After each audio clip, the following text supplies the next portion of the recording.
Movimiento Obrero Argentino. Para adentrarnos en esta etapa debemos preguntarnos qué pasó entre 1890 y 1916.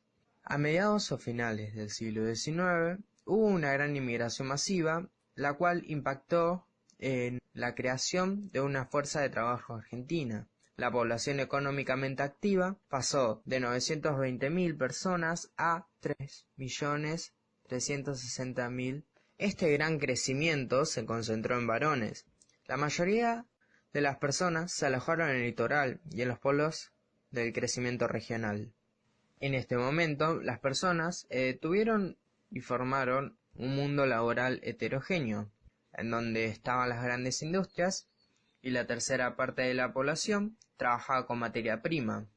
Casi a fines del siglo XIX, la demanda de trabajadores protestaron para que le incrementen sus salarios, pero desde los comienzos del siglo XIX la situación comenzó a modificarse. A este ritmo, las actividades económicas precisaban mano de obra con un mayor requerimiento.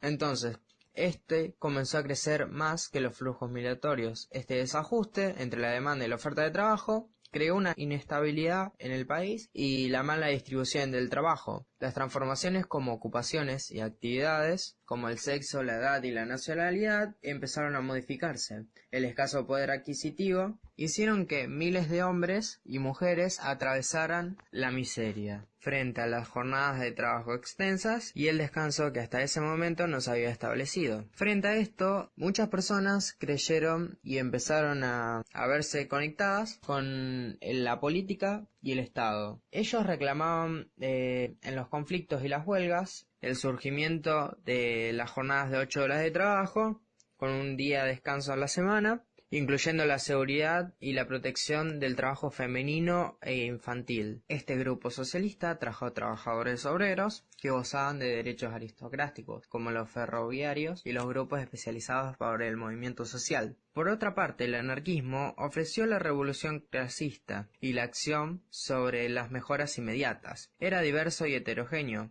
No tenía una posición doctrinaria e ideológica firmemente elaborada. Esta actuaba en pequeños negocios, tales como portuarios, mecánicos, albañiles, zapateros y constructores de carruajes. Esta tuvo un importante papel en el FORA, la Federación Obrera Regional Argentina, además de difundir la consigna de la huelga general. El sindicalismo, por otra parte, se creó en 1906 por una decisión del Partido Socialista pidiendo la utilización más efectiva de las huelgas, por un compromiso de objetivos inmediatos para la clase obrera. Consideraban que los sindicatos eran una forma de proteger a los obreros y para la sociedad. Tenía una actitud pacífica y moderada. En vez de estar en la lucha extrema que utilizaba el anarquista, lo cambiaba por el negocio. La última huelga fue en 1910, que fue la gran huelga de la época, y a partir de eso los sindicatos ocuparon de la posición de predominio de los obreros.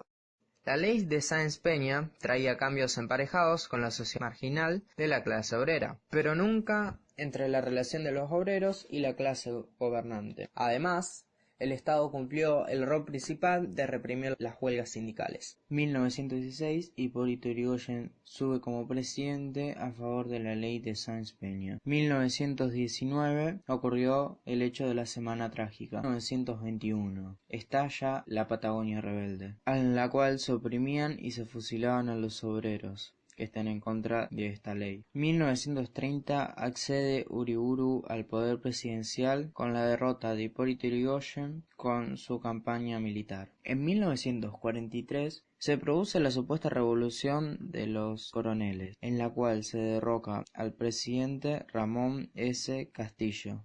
1946 llega Perón y asume el poder. 1951 las mujeres votan por primera vez. 1955 el gobierno de Perón cae por un nuevo gobierno cívico-militar denominado Revolución Libertadora, asumiendo el poder Aramburu.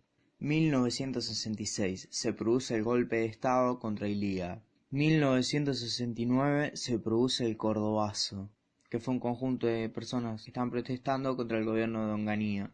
En 1970 la organización Montoneros secuestra y asesina al gobierno de Aramburu, designando a Roberto Levingston. 1971, Roberto Livingston es derrocado. Entre 1972 y 1973 vuelve el gobierno de Perón, surgiendo la AAA. En 1974 muere Juan Domingo Perón. 1975 el Celestino Rodrigo es designado ministro de Economía y lleva a cabo el plan del supuesto Rodrigazo. En 1966 Jorge Rafael Videla, Emilio Macera y Orlando Agosti derrocan al gobierno constitucional de María Estela de Perón, iniciando la última dictadura militar. 1982 la Central Obrera manifiesta y hubo represiones contra esto. También Argentina envió tropas para defender a las Malvinas. 1983.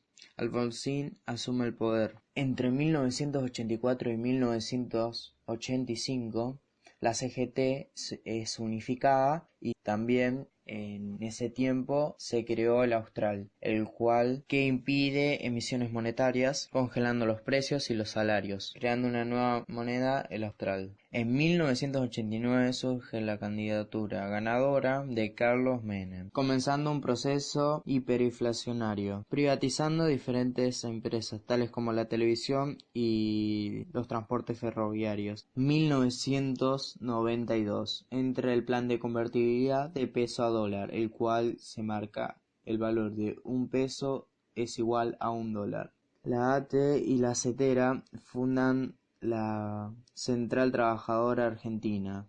1994. Sindicato crea el MTA.